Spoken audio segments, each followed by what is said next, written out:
Sejam todos bem-vindos a mais um episódio do Tech Podcast. Hoje temos um convidado muito especial. Eu acho que muita gente em Moçambique já foi impactado pelo seu projeto e nem sequer sabe, ou pelos seus projetos, e nem sequer sabe. Nós estamos aqui hoje com Bert. Agora faltou o apelido aqui, o Bert vai nos iniciar. Seja bem-vindo, Bert. Obrigado, Jorge. Apelido Brilho do Sol, vamos dizer assim. O nome do apelido? O significado do meu apelido é Brilho do Sol. Sunshine. Como é que se pronuncia, né? Sunshine. Sunshine é inglês, né? A minha língua é Sonnenschein. Sunshine. Holandês. Yeah. Oh. É Sunshine. Yeah. Eu achava que era um nome, meu apelido. Mas é mesmo o significado? Interessante. Então, Bert é uma relíquia da história do cinema moçambicano. Eu estou muito honrado por ter ele aqui e espero podermos aprofundar muito em diversos conteúdos. E vocês aí, se tiverem questões, coisas que vocês gostaram de saber, coloquem nos comentários, porque tudo que envolve a história do cinema moçambicano, o Bert fez parte. Então... Quase, não tudo. Vamos começar daí mesmo. Primeiro, Bert não é moçambicano. Então, Não. Bert é holandês. Eu gostaria de saber como é que Bert chegou a Moçambique? Na Holanda, eu fiz 2 estudos, para dizer a verdade. Fiz Engenharia Civil e fiz Academia de Cinema. São 2 coisas completamente diferentes. Muito diferente.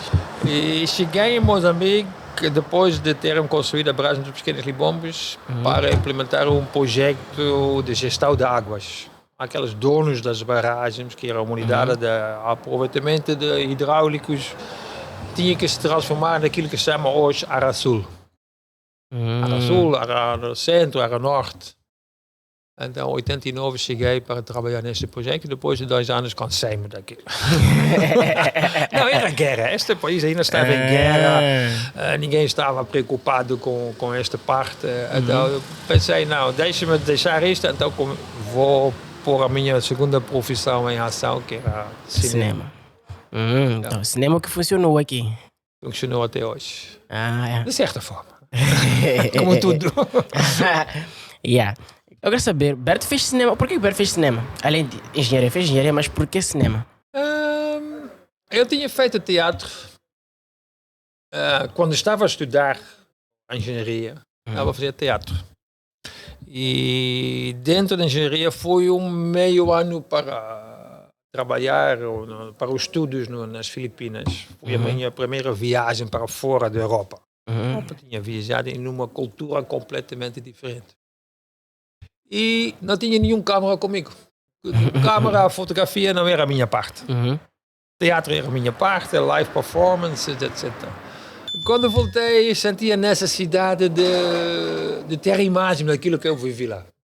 Pronto.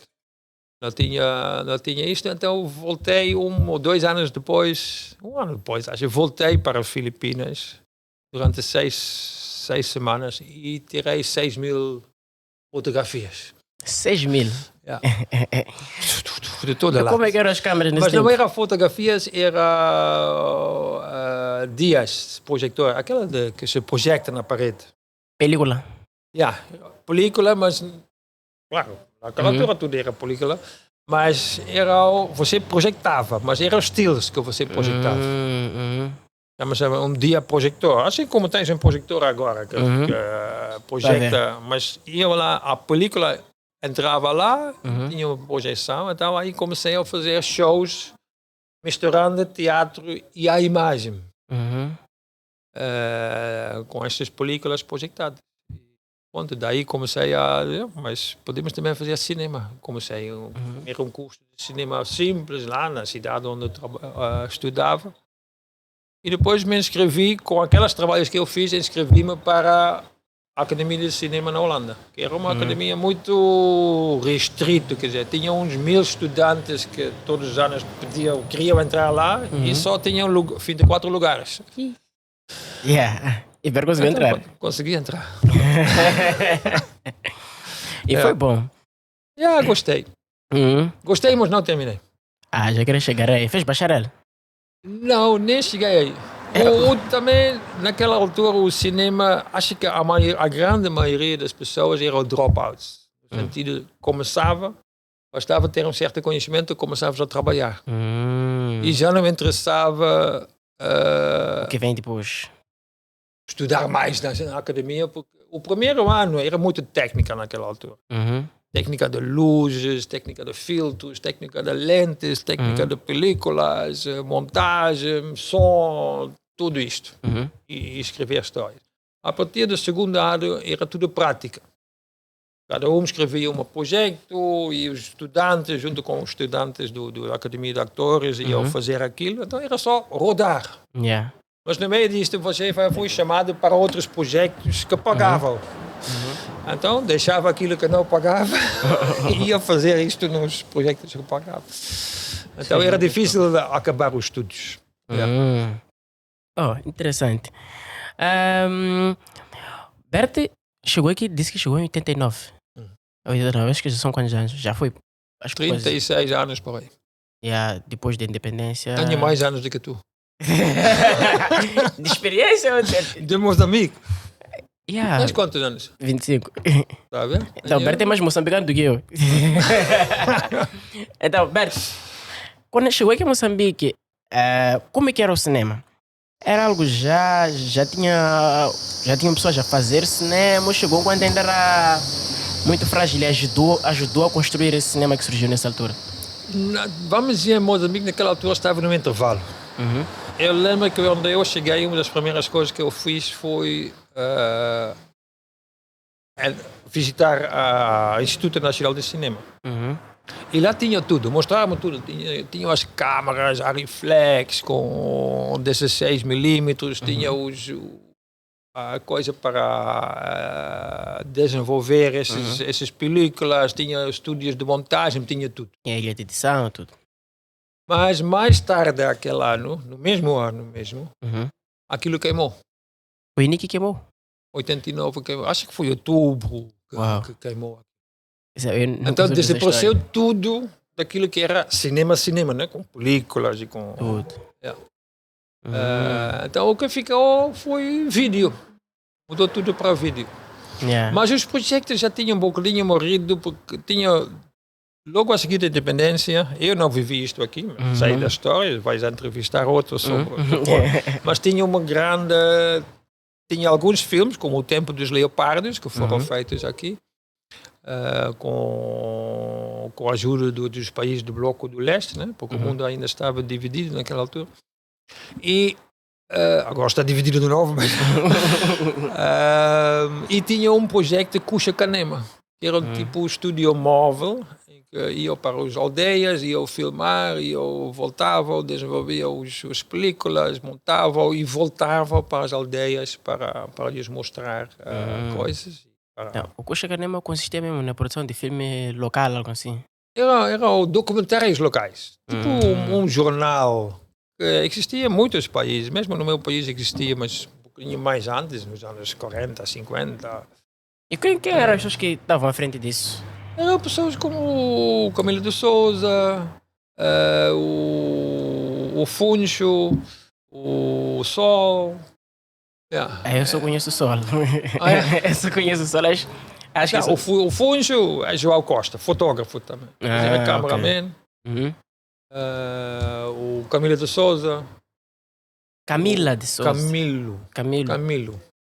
É muito jovem mesmo. Mas ainda bem, eu vou investigar eles. Se tiver oportunidade também vão estar aqui. Licínio, não sei se Licínio trabalhou no Cuxa Canemo ou se ele chegou só para Canemo. Canemo estava aqui nesta rua mesmo. Aqui na Patrícia Lumumba. Lá em cima. No museu. Tem uma casa grande, não, antes de chegar ao museu, tem uma casa grande aqui, não sei qual é o projeto que está lá agora. Era o primeiro produtor de vídeo. O antigo diretor dos serviços, daquilo que era SNASP naquela altura, era diretor do Instituto Nacional de Cinema e era diretor do Canemo, que era o primeiro produtor de vídeo, da audiovisuais em Moçambique. O que mostra que a Frelimo naquela altura ainda não estava muito seguro. Não estava muito seguro. controlava os mídias, né? Que era normal naquela altura. Mas eu ouvi que, principalmente, não sei se eu coxa mas na verdade, ainda bem que sou novo, vou aproveitar e perguntar isso aqui. Naquela altura, o cinema era muito político? Ou havia essa parte artística? Não, há sempre as duas coisas. No cinema, eu acho que quando o Estado financia, a política entra. O Estado sempre tem um interesse a financiar. Mais tarde, há muitas coisas feitas aqui que foram feitas, vamos dizer, pelos fundos de desenvolvimento. Então, aquelas temáticas entram. Por não ser política, mas social. Temas sociais que sobre... acho que cada um fez, o Licínio fez a Guerra da Água, sobre a água, fez outro sobre a violência doméstica. Então, os fundos vêm com as temáticas. Então, lógico que esta temática também entra no cinema. Não há quase nenhuma arte livre, não é? França tem isto. França, que é um dos inventores do cinema, com os irmãos Lumière, que inventaram as primeiras câmaras, tem l'art pour l'art, o que eles dizem, arte para o arte. Agora, o americano quase não tem isso, tem arte para fazer dinheiro. É tudo por dinheiro. Eu sinto isso aí que, quando notamos a diferença entre cinema Hollywood, né, da América e o cinema, por exemplo, da Europa, dá para ver mesmo que cinema americano é só para gerar dinheiro. Sim. Mas provém dos fundos também. O estúdio americano financia-se. Eles fazem aquilo que hoje em dia pode-se pensar que é um tipo crowdfunding que eles faziam. Porque o crowdfunding, você inventa uma coisa destas, põe no net, antes de fazer você vai vender e todos pagam $5 e depois você vai ter isto. Né? Agora, o cinema americano é financiado da mesma forma. Há um estúdio que vai selecionar um guião, este guião é bom. Depois vai contratar, qual é a estrela principal? É o Will Smith, é o Leonardo DiCaprio, é aquela. Qual é o realizador? É esta, aquela. Pronto. Esta é a equipe. Com isto, eles vão para os distribuidores do cinema. E estes distribuidores vão já comprar aquele filme. Então financiam, porque eles sabem, este filme vai para estes cinemas, vai em 2.000 cinemas, vai rodar durante tanto tempo, mais ou menos, porque eles têm esta experiência da venda toda. Então, eles é que investem nos... Eles querem o retorno. Faz sentido. Enquanto muitas vezes o Estado... O Estado quer um retorno político. O ONG, o ambassado, quer um retorno social. E às vezes também é política. O filme é sobre HIV, ou é sobre a água, ou é sobre não sei o quê. Então aquelas temáticas entram. Nós vamos chegar aí. Eu já trabalho com o Berti, já tivemos a oportunidade de trabalhar antes, principalmente no Prudência Como é que foi muito bom, né? Aprendi muito com aquele programa. Mas eu nem sabia que Berti tem um foco nos seus trabalhos. Parece que todos os seus trabalhos, quando eu estava a investigar agora, né, estão relacionados mesmo com essa questão social. Tem. Parece que todos mesmo. E tem os dois lados, não todos, mas tem um lado, o dinheiro vem com algum objetivo aqui. E eu pessoalmente não tenho acesso aos fundos europeus. Porque aí tens que ter uma produtora europeia, tens que ter isto, tens aquilo. Embora sou europeano, não conta nesse sentido. Muito menos quando a temática é daqui. Quem consegue isto, por exemplo, é o Sol, consegue porque Portugal, Moçambique tem não sou português. Então, são essas coisas. E outro lado, acho que é uma parte pessoal. Eu acho que eu entrei no teatro, entrei no cinema fora de engenharia para questões sociais, que eu acho que é importante. E quais são os projetos? Que, provavelmente Berti já fez muitos. Eu acho que Berti tem quantos anos de experiência profissional? Anos de experiência profissional, anos que já está a trabalhar com cinema. Anos que eu estou em cinema desde que eu tenho... Desde 80 comecei com Então deve ter uns 30 e tal anos só de experiência. Então Bert deve ter feito muitos projetos. 45. 45. Eu tinha terminado nos 30. Mas então Bert fez muitos projetos. Quais são os projetos nessa jornada toda que impactaram Bert de certa forma? Muitos, porque eu procuro isto. Eu sou uma pessoa, nenhum dos meus projetos é igual. Há realizadores como Licínio tem o seu estilo, ele gosta de fazer um documentário ficcionado com as próprias pessoas do documentário, pondo eles na ficção. O Sol tem o seu estilo, eu tenho o meu estilo. Para mim eu faço uma coisa, outra é completamente diferente. O primeiro projeto grande que eu fiz aqui, fiz com o Sol, que é Não é Preciso Parar. Eram 7 episódios sobre a democracia que estava para chegar. Aqui de Moçambique? Sim, aqui ainda não tinha feito eleições. Isso foi no período antes das primeiras eleições de 94. Então as pessoas pensavam, bom, temos que contar aos moçambicanos o que é isto de democracia. Ninguém sabia o que era democracia, o que era votar, em quê, para quê. Quer dizer, foi muito estranho. Aquilo que era nos mídias, durante anos, os bandidos armados, agora apertaram-se a mão e agora aquele que é bandido armado eu posso votar para ser presidente. Explica-me lá isto. Acho que as pessoas ficaram... Especialmente as pessoas que viviam nas áreas, vamos dizer, do Frelimo, né? Aquelas que estavam na área de Renamo talvez tinham outra, ou o contrário. Então eram 7 episódios, Não Precisa Parar, escrito por Miyokoto. O Sol tinha este projeto. Que realmente tínhamos que inventar o que é um político em Moçambique. Os atores também, o Filimon Meigos foi o político, foi o vizinho que formou o seu partido político. O Filimon Meigos criou o partido? Não, na história, não é? Na história da novela, era o primeiro, nós chamamos aquilo... Ele por acaso é diretor da Faculdade de História de Zarque. É interessante, depois ele vem para aqui. Acho que tem muita coisa para contar. Então... Estávamos a falar sobre um projeto aqui antes que fez... Qual é? Film Afrique. Film Afrique não foi um projeto de cinema no sentido de cinema, mas foi um projeto para mostrar ou para dar saída aos filmes, especialmente para uma população que não tinha acesso à televisão. Porque aqui antes temos DSTV, que agora você pode ter o DSTV, sei lá, pode estar no mato e apanha através do satélite. Naquela altura as pessoas não viviam nas cidades, tinha televisão, mas o resto não estava. E foi interessante como que nasceu a ideia. Nós costumávamos ir para o mato e ficar lá 3 semanas. Só recolher histórias. Trabalhamos com crianças, com machambeiros, com pessoas dos tribunais comunitários, só para recolher histórias. Interessante. Então estávamos em Naivava, que é uma pequena vila, né? Chega a povoação, no Yuluti, que é a parte de Mogovolas, etc. Então não havia nada lá. Não havia luz, não havia eletricidade, nada. Mas tinha uma loja que tinha um gerador e uma geleira.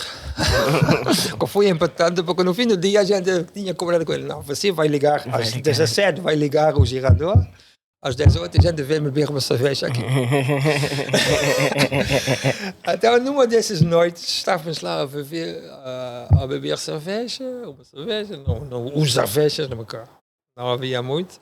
E vi uns putos na rua a fazer...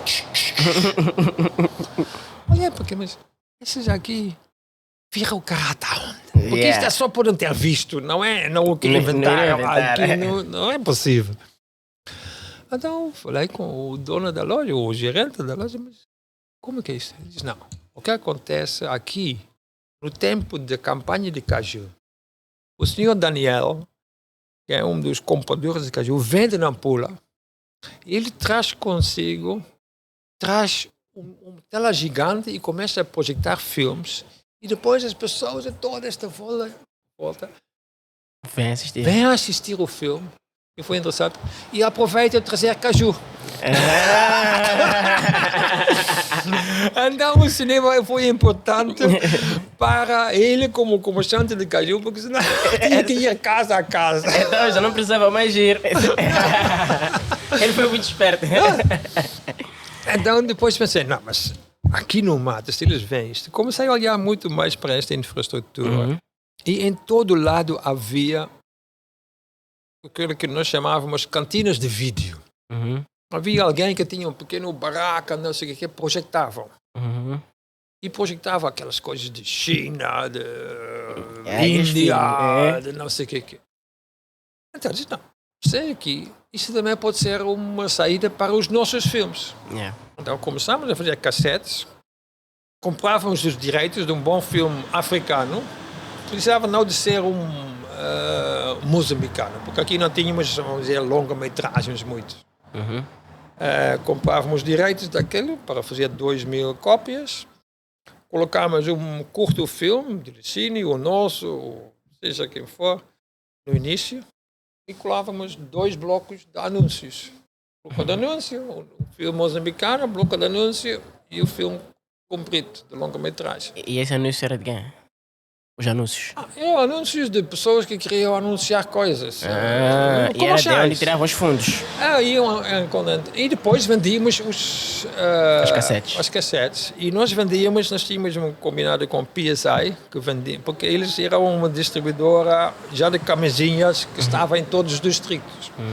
Então, as pessoas que vinham para a província, para a capital provincial, para comprar as camisinhas e voltar para os mercados, também compravam os nossos filmes. E vendiam. E até um momento o PSI queixava-se, eles estão mais interessados em vender os filmes porque dá mais dinheiro. Já não querem mais preservativos. Interessante. A história é interessante. Então, Bert praticamente andou muito com Sol. Nos inícios, sim, depois separamos-nos. Não, eu fiz 2 em projetos, não é que separamos, nós tínhamos 2 projetos interessantes. O meu primeiro projeto grande com Não Precisa Parar, e depois um outro sobre crianças de rua, ou não sobre crianças, com crianças, foi interessante. Qual foi esse projeto? Eu já não me lembro o nome, mas foi uma produtora canadiana, isso eu me lembro, e foi interessante porque eles tinham um projeto para crianças. Ensinamos crianças como manobrar a câmera, ter luz, etc. E depois cada um escrevia uma história e eles iam filmar aquilo. Fiz isso com o Sol e com a Angelina Neves. E foi feito em 5 continentes.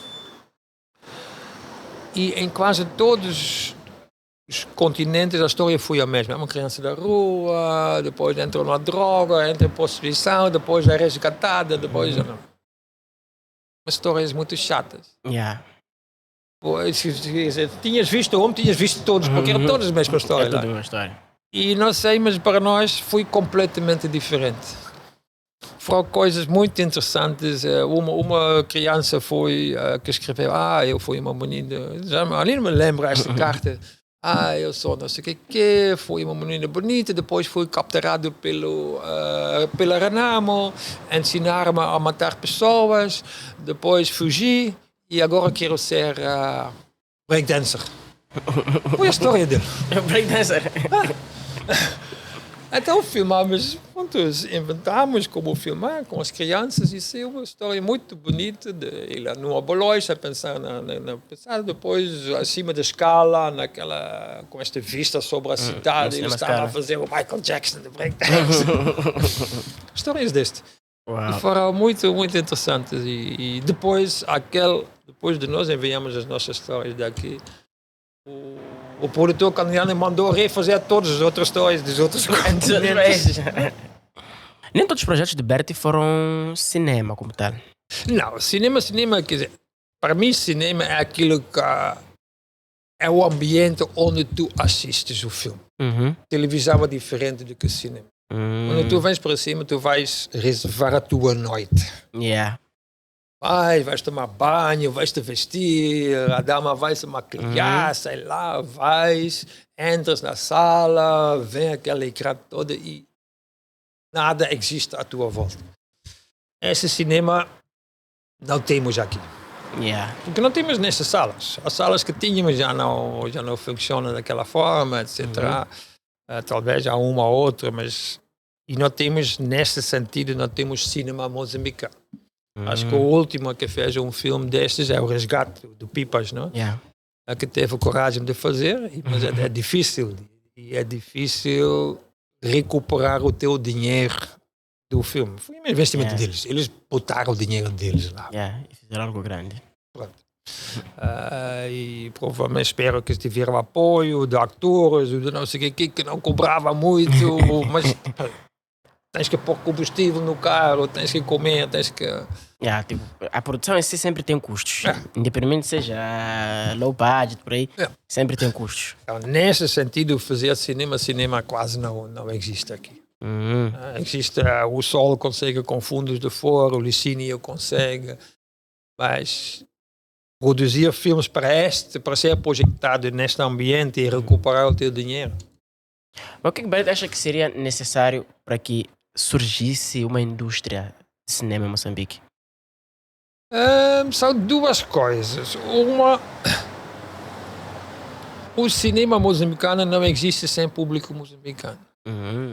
Tu tens que produzir para o mercado local.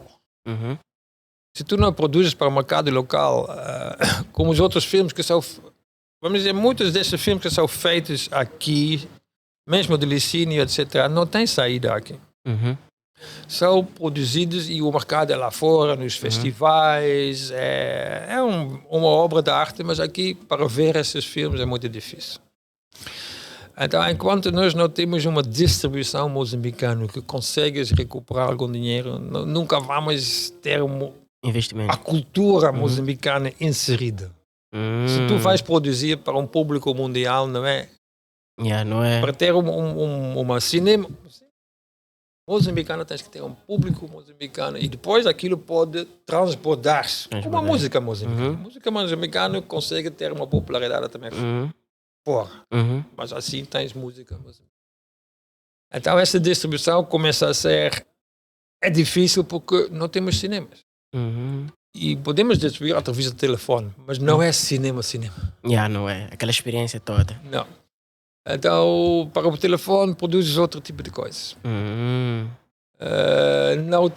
Porque não temos daquilo que os americanos têm. Eles têm o sistema de distribuição que financia a produção. É o crowdfunding, basicamente. Os distribuidores investem. Não, eu já compro o direito de distribuir este filme e vou botar tanto dinheiro lá e isto é que faz a produção do filme. Não temos os fundos como os franceses têm e outros países, nós temos fundos para a nossa arte. Assim como a pessoa de teatro, não sei o que. Quando você escreve o seu projeto, mete lá, é um concurso e vais ter o dinheiro. Moçambique não tem este fundo. Se tivemos algum desses fundos, são pequenos. Os franceses fizeram aqui um fundo desses que a Almocine gerou. Aquilo dá para pequenos projetos. Filmes de 5 minutos, 10 minutos, etc. Então, eu acho que nós não podemos pensar que nós conseguimos aqui criar esta indústria como os americanos. Eles estão lá desde o início. E têm aquelas coisas sofisticadas. Os europeus têm outras coisas. Mas nós temos que procurar como que nós podemos fazer. Então, é pensar muito simples. Pensar em coisas muito baratas. Os nigerianos, por exemplo, conseguiram. Né? O Nollywood nasceu, mas eles fazem um filme de longa-metragem um dia. Os nigerianos. E o dia seguinte já está a ser distribuído no país, nos autocarros e não sei o que. Então, isto é que lhes dá o dinheiro, mas custa $25.000. Tu vais aqui falar com alguém, um produtor, $25.000. $25.000 não fazes nada. Viver num país pobre é caro. Mesmo eu agora estou num projeto de trabalhar até com parte com a Cygnus e estava a ver os relatórios. O combate à malária aqui é 5 vezes mais cara do que em outros países africanos. Então, essas coisas são caras aqui, mas nós temos que pensar como... Yeah. E uma outra maneira, eu fiz, por exemplo, um projeto interessante nesse sentido, foi o que eu fiz, é Seguro. É um filme Seguro, Nascimento de um Sindicato. E foi um amigo meu que estava a viver em Nampula e o guarda e a empregada dele estavam envolvidos, queriam construir um sindicato. Porque foi acho que foi dia 1 de maio, eles diziam, por que nós não temos um dia off, dia 1 de maio? Os trabalhadores vão todos para a rua. O meu amigo disse, faça lá o vosso sindicato, vão marchar também, vão exigir os vossos direitos, etc. Então começaram a ir casa em casa e fazer uma lista com... você quer um sindicato? Fazer parte do sindicato. Quer um sindicato, sim. E o que aconteceu, um dos primeiros noites que eles foram para lá, um dos donos indianos chegou em casa, viu eles a falar, tirou a lista, viu a lista todos dos guardas, pensou, nossa, ninguém foi chamar a polícia e eles ficaram presos. Então ele disse, olha, isso é muito interessante e eu quero fazer um filme sobre isso. Disse, tá bom, mas este filme, quando eu vou para lá com a equipa, para já é muito caro. Yeah. Depois, um sindicato não se faz em 1 ou 2 semanas. Quando eu chego lá não acontece nada. Posso entrevistar pessoas que não interessam. Yeah. E o vosso processo talvez é 1 ano. Vamos pensar de outra forma. E fui numa altura em que nasceram, tinham aquelas pequenas cassetes digitais, já? Os primeiros cassetes DV, eram DV, chama-se DV. É que uma fitinha um pouco mais grande. Fitinhas assim. É que eles colocavam na rádio. Não, nem conheço não nem é rádio, é uma câmera. Era uma câmera assim, deste tamanho. As câmeras DV, estou a ver. Uma câmera deste tamanho. Custava o quê? Menos do que uma viagem para Nampula. Disse, tá bom, o que eu vou fazer? Vamos comprar uma câmera, comprar fitas, vamos comprar um VHS e coisas VHS. Então eu vou 1 semana, eu vou ensinar os guardas e as empregadas, um grupo de 10, como filmar. Depois a câmera fica com eles e vai rodando, uma pessoa leva para casa, outra leva para casa. E depois de 1 ano vamos ver o que saiu. Meio ano. E vocês, entretanto, vão copiar isto para VHS e depois me enviam, eu posso ver, posso dar umas dicas. Mas esta parte nunca funcionou. Filmaram meio ano, não sei o que, tá bom. Fui para lá. Eu fiquei uns dias a ver tudo que filmaram. Tudo. E a ouvir a história deles. Então eu sabia, ok, isso está coberto, mas havia coisas que não estavam cobertas. E foi muito giro, porque eles tinham poucos meios. Então, por exemplo, aqui temos luzes, não? Lá não. Eu tinha dado aquelas, não chipefos, mas aquelas lanternas. Então eles andaram na rua, entrevistaram à noite outros guardas, com lanterna a luz. Mas dava uma imagem muito bonita ao filme, porque ficou estilo dentro do filme. Ficou estilo.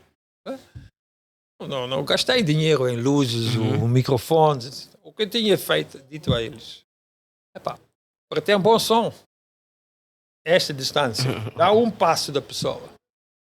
E uma coisa que eu não tinha ensinado durante o curso, não tinha ensinado o botão de zoom. Porque o botão de zoom estraga tudo. Aquele era o zoom digital depois. Não, acho que não fui digital ainda, o zoom. Mas mesmo o zoom vai fazer com que isso comece a vibrar. Se você está aqui com a lente aberta, você consegue filmar. Sim. Agora, o zoom fica fora do foco. Depois aquele tempo de zoom que não interessa, estás a perder a imagem. Não. Quer estar perto? Vai perto. Quer estar longe? Vai longe. Ponto final. Queres um plano aberto? Vai longe. Queres um plano close-up? Vai aqui perto. Queres que a gente ouve? Tem que ter essa distância. Então são maneiras de filmar. adaptas a tua maneira de filmar, a tecnologia que tens, ou as pessoas que têm que manejar a tecnologia, etc. E saiu um filme muito bonito. Mas havia uma coisa que tinha acontecido, aquela questão que contei, que eles ficaram presos, tinham acontecido antes da gente começar a filmar. E depois já não tinha... Então eu tinha eles também ensinados a fazer auto-entrevistas. Guarda à noite, fica lá, põe a câmera assim, essa distância, sente e começa a falar. Como se fosse uma selfie. E quando começaram a falar, entrevistar eles próprios, contar a história, e foi muito bonito, com uma luzinha ao lado. E depois andava assim, na rua, andar. Fizeram isso. Selfies. É um filme selfie. Há muito antes a gente pensar em selfie. Mas aquela parte da polícia, etc. Bom, ele contou a história, mas não tinha aquele sumo que imaginava. Real. E tinha só a imagem a contar, o talking head. Não, a gente está a fazer cinema. Então disse, não. Tentei de novo lá no jardim da casa do meu amigo, também não saiu. Disse, não, deixa-me lá fazer outra coisa. Então levei ele para a polícia. Para entrevistar a polícia? Não. Levei ele para a polícia, então pedi lá ao comandante, olha, essas senhoras aqui, naquela altura, ficaram aqui presos, vocês me tiraram na cela, etc. Eu quero que vocês me metam de novo na cela para eles filmaram eles próprios dentro da cela. E aceitaram? Claro que não. Não, aceitaram, sim, podemos fazer, mas você tem que escrever uma carta para o comandante, etc. Não sei o que. Isso já não tinha como. Mas o efeito foi que eles começaram a reviver aquele tempo. Então, quando cheguei em casa do meu amigo, tinha lá uma dependência atrás da casa com o tema. Então, meti a pessoa lá dentro, pus uma luz fora pela janela, e olha, filma. E ele próprio começou lá a filmar, assim, a andar, a falar com ele próprio, para as guardas, não, eu não sou ladrão, eu não sei o quê. E depois, trouxe aquela realidade. Daquilo começou a reviver, daquilo que ele estava a dizer naquela altura, tentar comunicar com as polícias, etc. Depois vir e dava voltas. E era uma coisa, não tem uma parede bonita assim. A Independência tinha uma paredes bem feias e diferentes. Então deu aquela imagem, ele começou a dar voltas, com aquela luz que entrava pela janela, a luz entrava, desaparecia, entrava.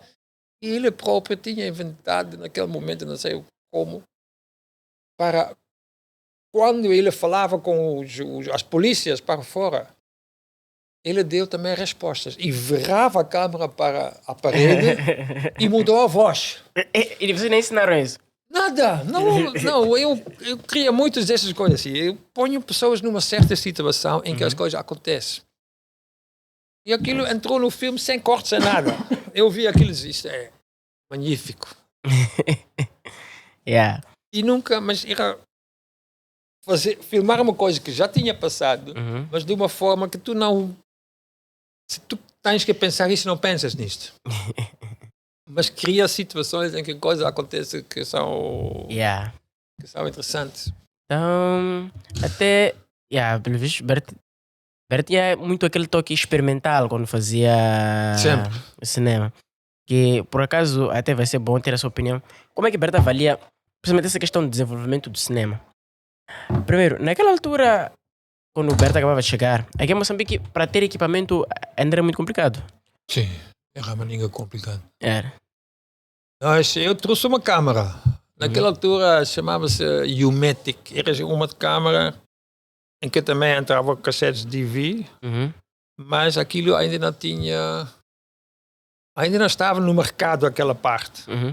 Mas já estava, vamos dizer, preparado para começar o digital. Mas os cassetes ainda eram analógicos. Era coisa assim, bem carregavas, depois pegou aquilo no avião. A câmera já era um pouquinho leve. Eu lembro que naquela altura, quando cheguei, pouco tempo depois, tinha o concerto de Eric Clapton. Eric Clapton? Aqui no Machava. O primeiro... Já és muito puto. Acho que aí tá vendo aí que for mais velho vai ficar tipo, mas como? Era o primeiro concerto grande, pós-independência de um artista Internacional? europeu. E eu sei que o Aurélie Lebon chegou, a minha esposa começou a trabalhar com ele lá naquela Mapico Produções. Estava Stuart e Alva e outras pessoas. E era a única câmera que tinham para filmar aquele evento. De resto não havia a câmera. Era a tua câmera? Então, Berto fez muito dinheiro. Não, a gente não fazia isto para dinheiro, não. Aquilo era... Não. Berto foi fazer todo aquele evento sem pagar. Não, eu nem fiz o evento. Nós emprestamos a câmera e o coisa. Ei. Moçambicano não. Moçambicano iria comprar. Não, mas aquilo também para nós, fomos solicitados, sei lá. Ok. E para dizer a verdade é que nem me lembro se eles chegaram a usar ou não usaram. Bom, como é que Berta avalia, vamos falar mesmo sobre o contexto moçambicano, o desenvolvimento do cinema? Hoje, Berta acha que estamos mais desenvolvidos ou houve um certo retrocesso para aquela época?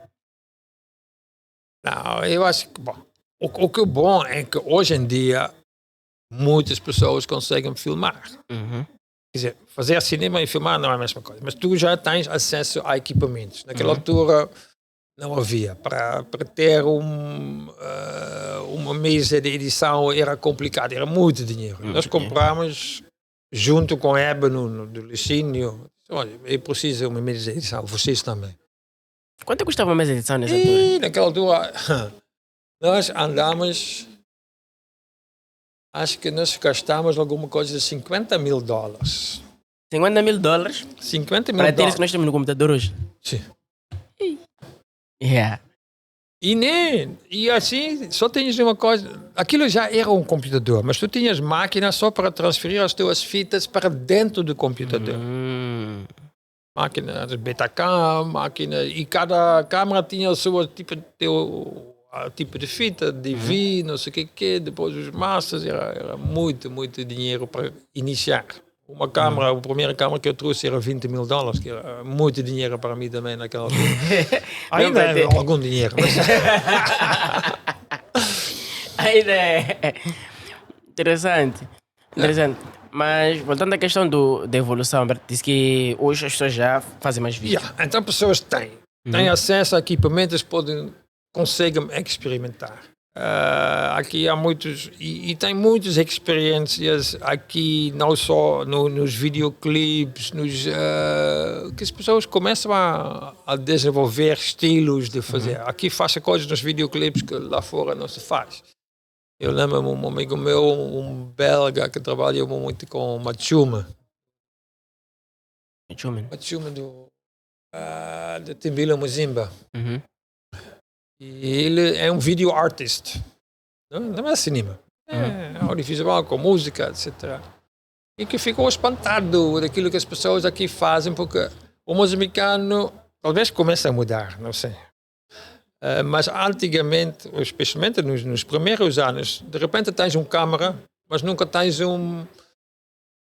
foste ensinado a fazer. Então não conheces as regras, não conheces isso, não conheces nada. Então começas. Então só filma. E depois nascem coisas novas que são autênticas daqui. Nice. E percebo que hoje as salas de cinema praticamente sumiram. Porque acho que só ficamos com Teatro Avenida. Teatro Avenida talvez nem existia nessa época. Não, Teatro Avenida existia, sim, mas não é cinema, não era para exposição, era para teatro. Tem um Scala. Scala é o mais antigo. Scala tem vários daquela época. Scala é mais antigo. Até foi um holandês que construiu Scala. Hoje fossem portugueses. Naquele tempo dos portugueses, sim. Um senhor que... Então, tem esse fator de que nós, nem as próprias salas de distribuição, nós não temos quase. Acho que agora só ficamos com no metro. Só no Glória. Sim. Tem o metro, tem Glória. E não sei se no shopping ainda tem alguma coisa. Não, o Luso Mundo já Já não está entre nós. Acho que agora é mais fácil, principalmente a questão de evolução. Tem uma coisa, eu até já queria comentar sobre isso. Eu gosto muito, porque sempre o Bert me liga, o Bert pode não perceber, mas principalmente novidades de edição. Tem novidades que eu vejo, eu ignoro, mas Bert depois vem e diz, sabe que agora pode editar o contexto, né? Então, Bert gosta mesmo de abraçar a tecnologia sempre nos seus projetos, sempre a inovar. Ou sempre prefere ir pelo tradicional. Eu até vou usar o exemplo dos mais velhos. Os mais velhos não gostam de arriscar em coisas novas porque, entre aspas, tem mais chance de dar errado do que aquilo que ele já faz antes. Não, eu acho que para mim não existe errado ou certo. Eu nunca estou muito preocupado com a tecnologia. Eu uso a tecnologia, mas não estou preocupado. Por exemplo, a qualidade de imagem não é pela luz ou pelo pixels ou pelo não sei o quê. É pela emoção.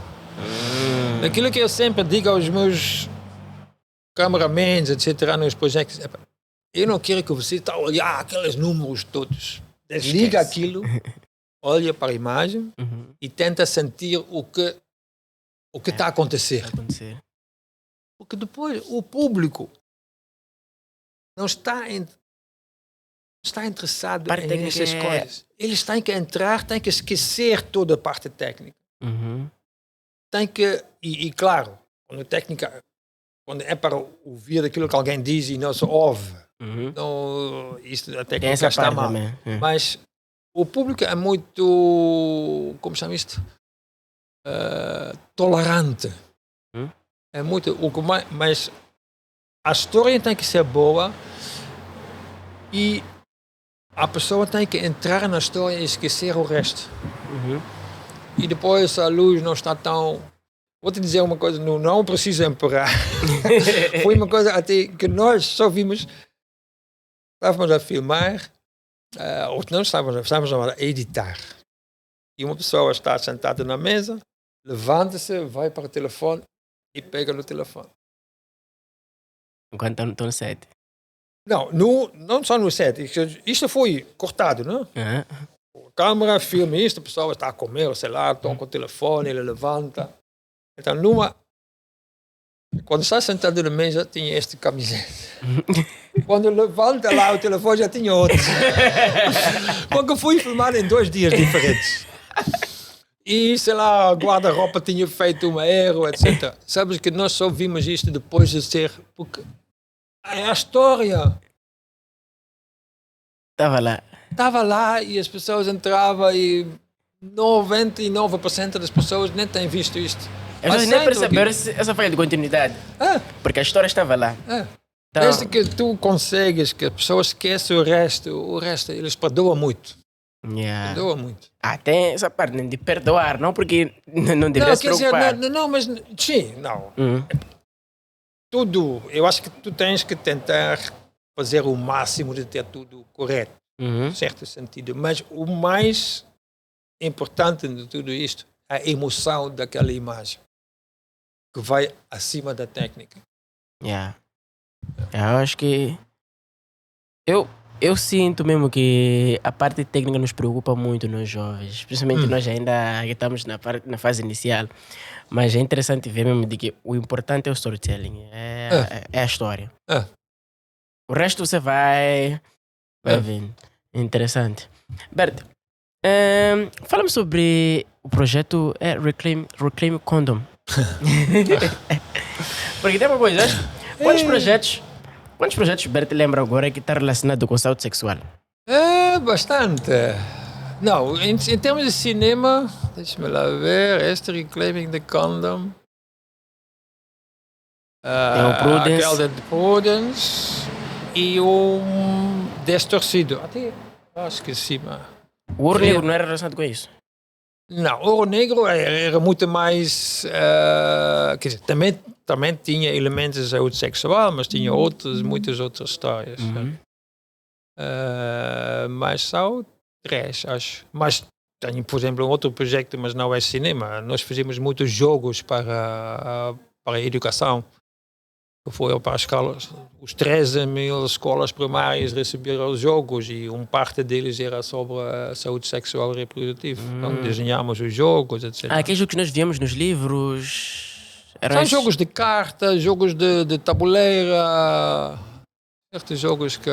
Então, Bert já fez projetos que tinham alcance nacional, não é só... Sim, não, precisa empurrar, era nacional.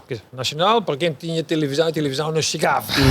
Nacional em todo lado, mas o filme Afrique foi distribuição nacional. O projeto com o Ministério da Educação é alcance nacional. Foram 13.000 escolas que receberam, uma vez por ano, receberam um kit de jogos.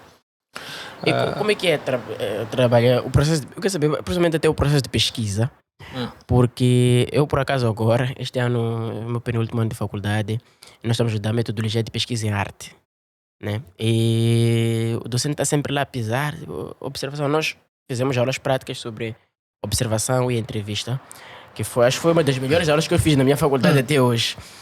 E tem essa questão de pesquisa de campo que sempre fazem nos projetos. Como é que é o projeto de pesquisa quando são projetos que abrangem todo Moçambique? Antes de ir para a própria produção, como é que costuma ser? Não sei, acho que cada um tem a sua maneira de fazer essas coisas e não sei se é...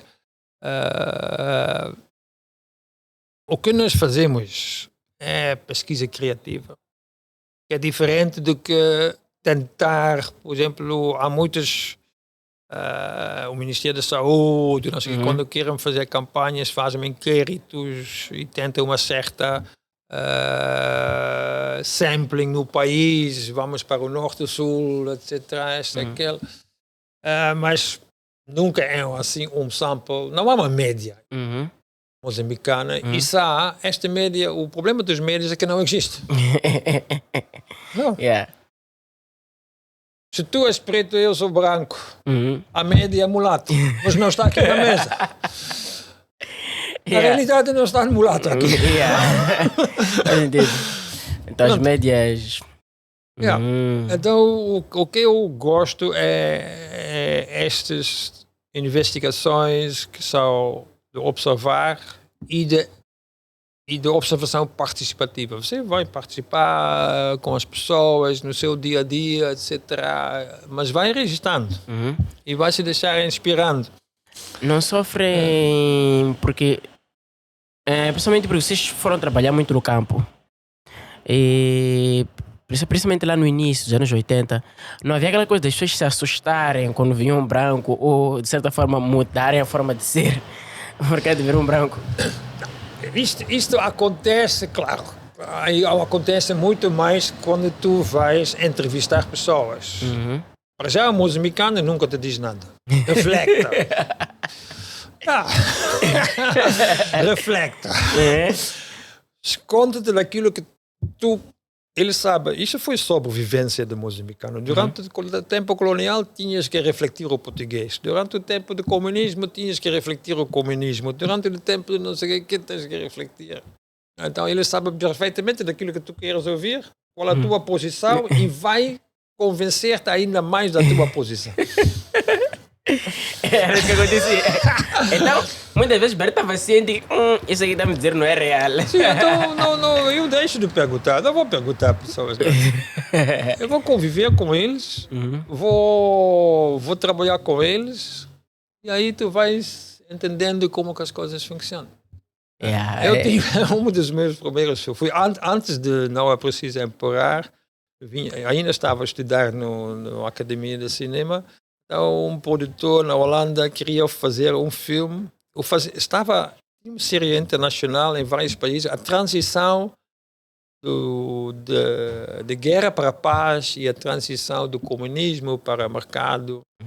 Para o capitalismo. Então, eu vim para cá e estávamos em Moambas, naquela altura, a entrevistar alguma coisa. E eu lembro-me que havia uma técnico de agricultura, estávamos a entrevistar uma senhora numa chamba. Então eu fazia uma pergunta, ele traduzia para Xangana, fazia a pergunta e a senhora só disse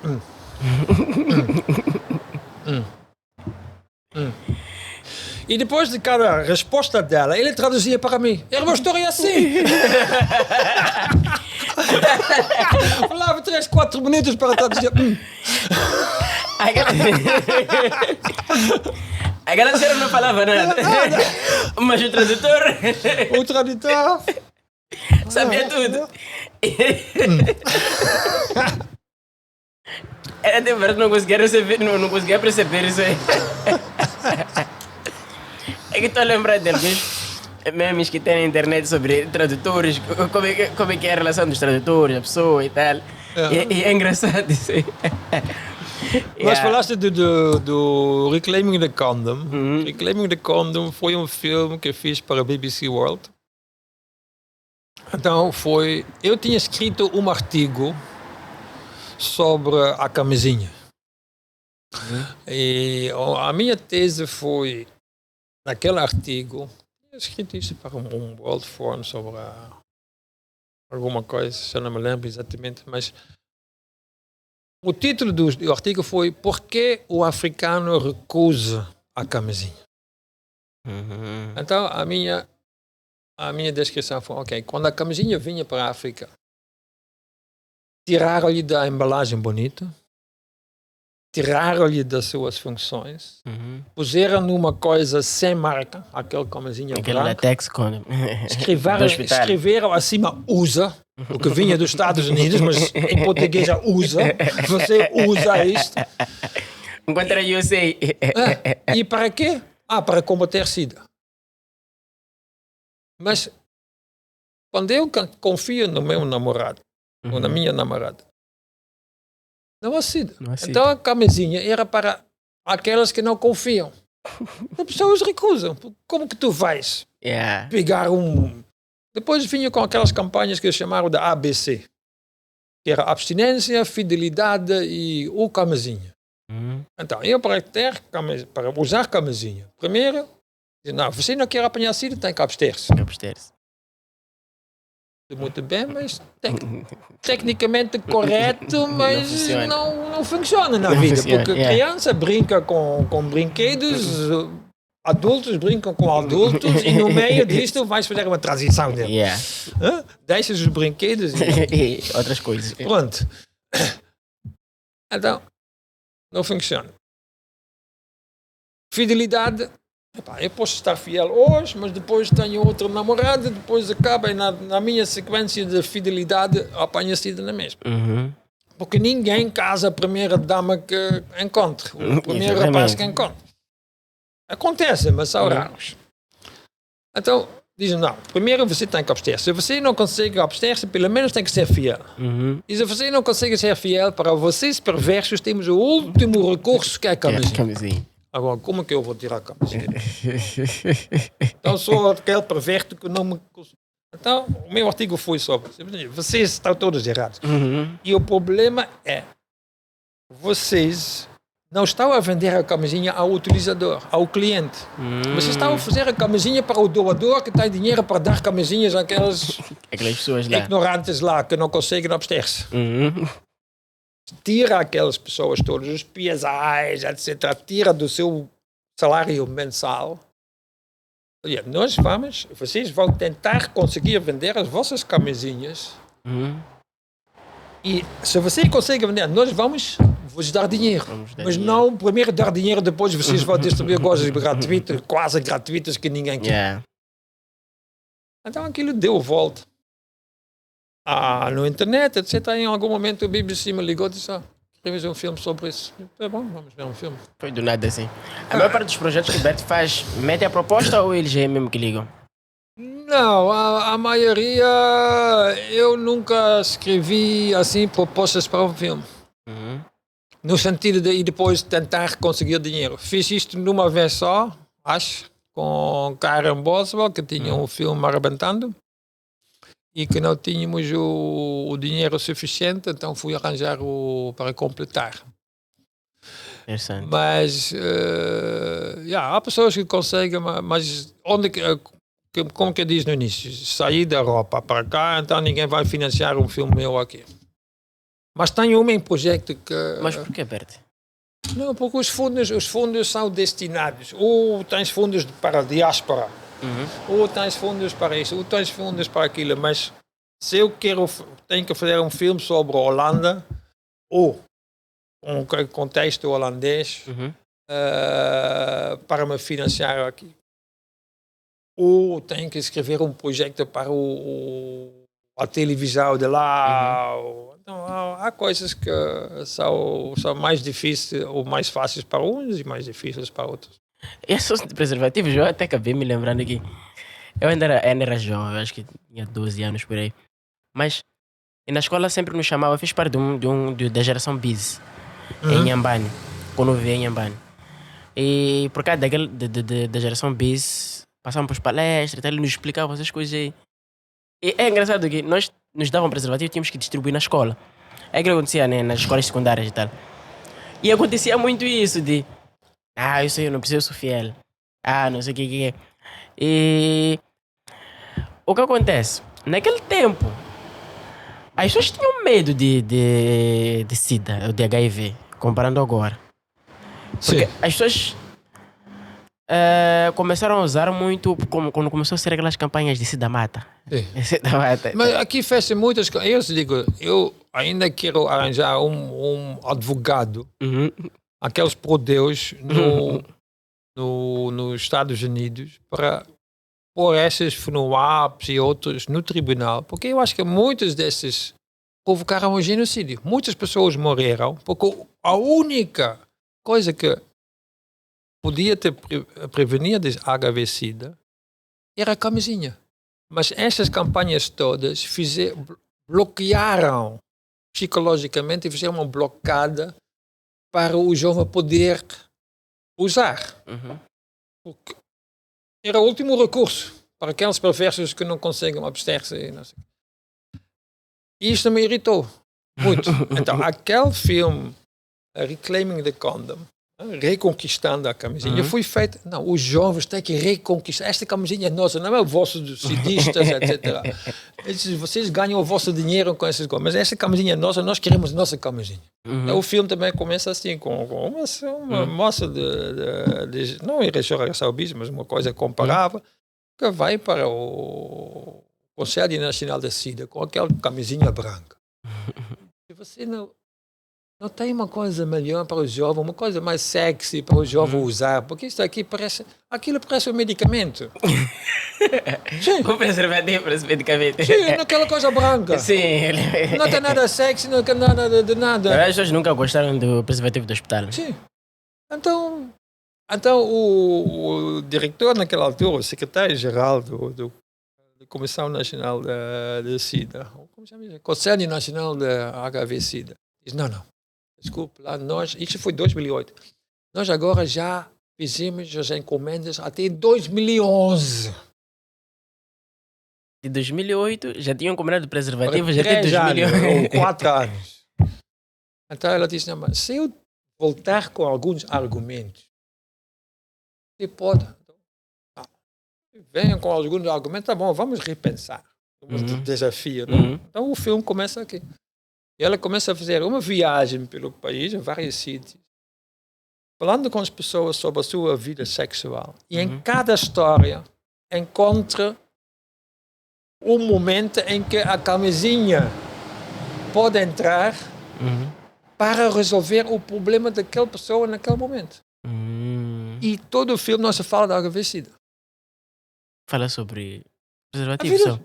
Uma senhora que disse já era avó, mas eu quando era pequeno pulava o muro, ia brincar, depois apanhei grávida, não sei o que. Pronto. Se tivesse tido a camisinha, tinha evitado esta coisa toda. Depois há um senhor que está lá, que diz, não, a minha senhora agora tem bebê, não posso manter relações sexuais com ela neste momento, porque tem que dar um tempo. Então, você sabe quanto tempo? Já 2 dias. 2 dias? É meio ano. Não. Então, usa camisinha. Então, tinha o leque todo de camisinhas, os brancos, os coisas, escolha. pessoa escolhe, claro, escolhe o Kama Sutra, ou sei lá, rock, etc. Nunca escolhe a bomba. E o fim do filme foi, tínhamos em China Havana, tínhamos o cara de produção, tínhamos posto todas essas camisinhas de todas as marcas. Convidámos as pessoas. Tínhamos um câmera, só fazia um time-lapse. Um time-lapse, eu estava aqui, a pessoa tirava, veja, Kama Sutra vai, Rocky vai, esta vai, ficava o PSI, ficava os brancos. Onde é que está esse filme, Berto? Onde é que está? Sim, olha, eu vou dizer, porque foi feito para a BBC World, mas eu vou fazer um upload de novo no YouTube, porque eu tinha posto no YouTube e depois fui tirado pelo YouTube porque por questões de copyrights. Diz, não, este filme, copyrights, quer dizer, são partilhados, mas eu sou o dono do filme e ponho isto não para... Então eu posso repor. Mas o que é engraçado também neste filme, só para dizer, quando eu tinha feito o filme,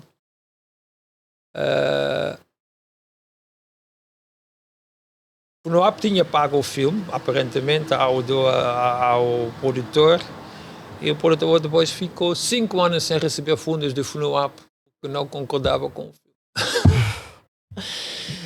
Este filme não foi feito para os africanos, este foi feito para vocês, para vos contar alguma coisa. Queriam refazer o filme todo. Eles não. Este filme é meu, essa é a minha visão. Eu não vou fazer o filme que vocês querem que eu faça. Isso não é a realidade. Queria distorcer tudo. Yeah. Interessante. Berto foi um braço de ferro, né? Nós geralmente quando vemos de que vão cortar fundos, epa. Não. Isto, acho que nós conseguimos em todos os nossos projetos é que a nossa visão tem que estar dentro, senão não vale a pena trabalhar comigo. Pronto. Sim. Deixa isso claro nas primeiras reuniões, não depois de sim, produzir. mas não é que as pessoas vêm também para nós porque temos essa visão. A mim não interessa, se você sabe daquilo que eu quero que eu faço, quando a pessoa vem, aqui tem um guião, podes filmar, diz, vai lá tu filma. Você não me vem com que nunca estudou cinema e nada, vai me escrever um guião para eu filmar. Vai lá fazer. Que é isso que acontece muito. E muitas das vezes, o que nós temos, por isso que não faço só cinema, nós fazemos jogos, fazemos isso, mais aquilo. A pessoa vem, nós queremos um filme sobre isso ou aquilo. Não, você não quer um filme. Diga-me lá o que você quer. Não, nós queremos que os jovens não engravidam logo. Bom, você quer mudar o mundo, não? Quem me disse que o filme vai mudar o mundo? Não, mas queremos... Eu já sei o que você quer. Mas você faz um filme. Como que vai ser visto este filme? Não. Vamos pôr na televisão. Ok, então, vou ver quantas vezes na televisão? Vou ver uma vez. Então, o filme, uma vez, vai mudar o mundo. Esquece. Você não tem dinheiro para mudar o mundo através do cinema. Então vamos pensar outra coisa. Tem muitos projetos. Por exemplo, o jogo de cartas. Nós fizemos um livrinho sobre o futebol. Com treinos de futebol.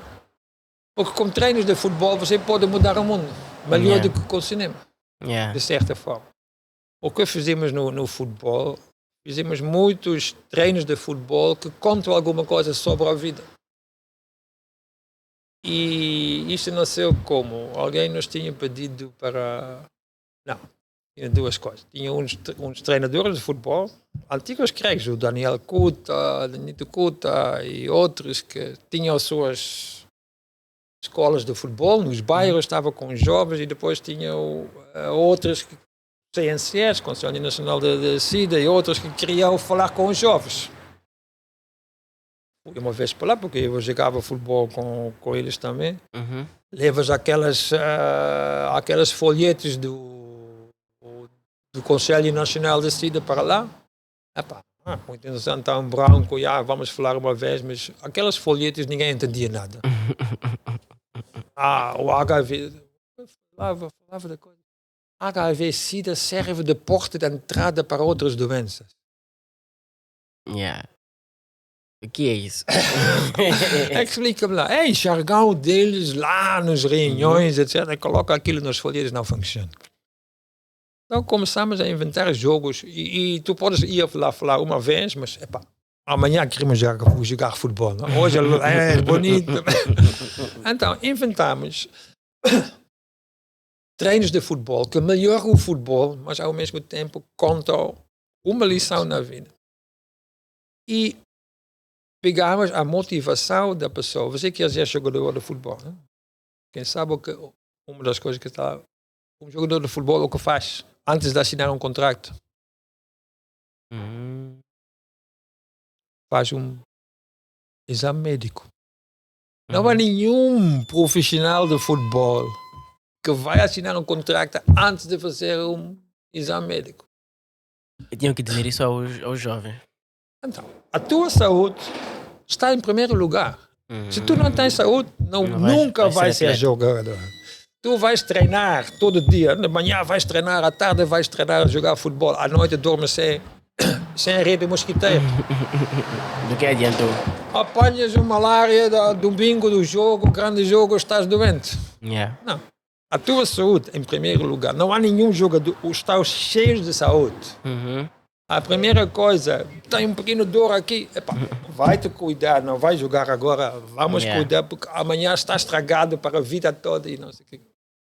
Então, tu pegas a motivação de ser jogador para ele começar a tratar de saúde.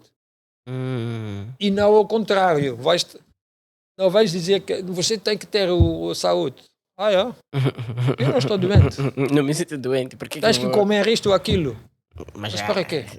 Tem vitaminas para ficar... Dá lá, a vovó está doente. Eu quero ser jogador, então eu tenho que cuidar do meu saúde, ou da minha saúde.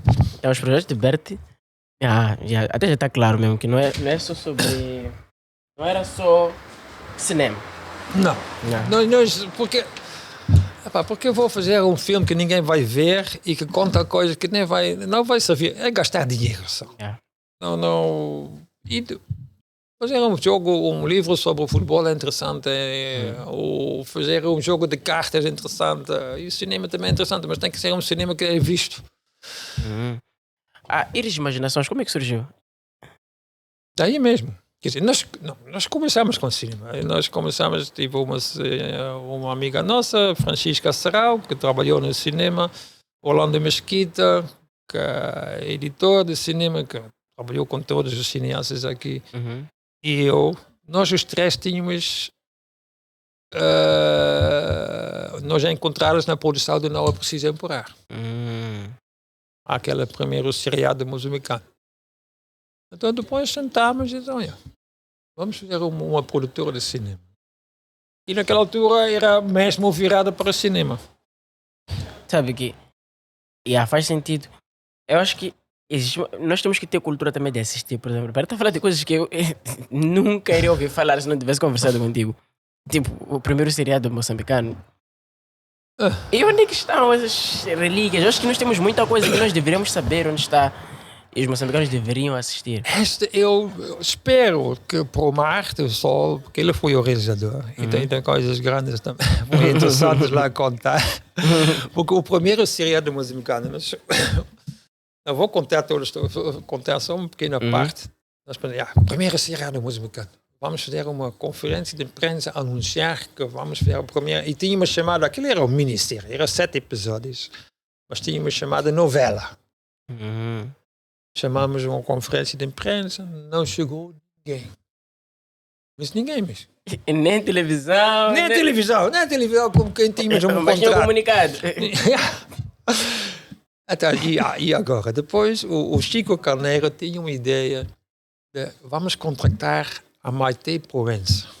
Maite Provença era a estrela da novela brasileira que estava aqui a dar. E que também era estrela de uma novela que tinha feito anterior. Então já tinha acabado de ser estrela e foi de novo a estrela atual. No dia que começamos a anunciar isto, o telefone já não parava. E tudo virava-se No cinema, quer dizer, eu preciso, no guião está escrito, por exemplo, o tio chega num bruto carro. Normalmente, para a produção, isto é um custo. Tem que colocar um bruto carro, não sei o quê. A partir daquele momento, nós ligávamos para a Toyota, para a Hyundai, para não sei o quê. Nós precisamos de um bruto carro. Temos um bruto carro, não sei o quê, qual é o modelo? Mas vai custar $1.000 para pôr. Não há problema. Tipo, vocês ligaram para a Toyota e disseram queremos ver o seu carro, mas vocês têm que nos pagar. Já não passava nenhum dia que aquilo não estava no jornal. Todos os dias, os jornalistas ligavam. Como que está essa coisa de Montey Provença, não sei o que. A gente inventava coisas. Sim, estamos a fechar o contrato. E ela, naquela altura, queria $4.000 de cachê para rodar 3 dias. Queria vir aqui com primeira classe. Vou. Queria passar pelo Kruger antes de chegar aqui. Queria estar num hotel de 5 estrelas de Polana. Pronto. A companhia aérea fez o upgrade, só pagávamos o comercial. O Hotel Polana, não, fui embaixador do Brasil, que disse, não, ela não vai para o Hotel Polana, ela vai na minha casa. Fez uma grande festa de chegada, 3 dias depois fez uma grande festa de despedida, convidar todos. Depois recebi durante o shoot, recebi uma chamada da presidência. O senhor presidente está a convidar a senhora Montey Provença para o gala com Nelson Mandela. O Nelson Mandela ainda não era presidente, mas já tinha sido de prisão, estava com... E chegou em Moçambique. Então tinha um gala no Cinema África com todos os ministros, claro, o presidente Chissano, etc. Então disse, tá bom, mas ela está cá para trabalhar. Não tem que ir para... E tá bom, nós rodávamos, aqui não tinha estúdios. Então tínhamos alugado um armazém na nível de Angola e só à noite, quando era calma, podíamos lá rodar. Começávamos às 18, começávamos a montar as coisas, a partir das 20 até 2, 3 horas da madrugada estávamos a rodar. Eu posso ficar o schedule dela para estar no set um pouquinho mais tarde, das 8 até as 22, mas as 22 tem que estar no set. Tem que estar no set.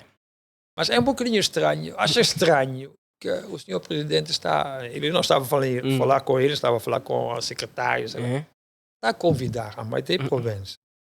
E não convido o realizador moçambicano, não convido o ator moçambicano. Tá bom, quem está em convidar? Convida o Sol e convida a Ana Bagaia. Não, os 3 foram para lá.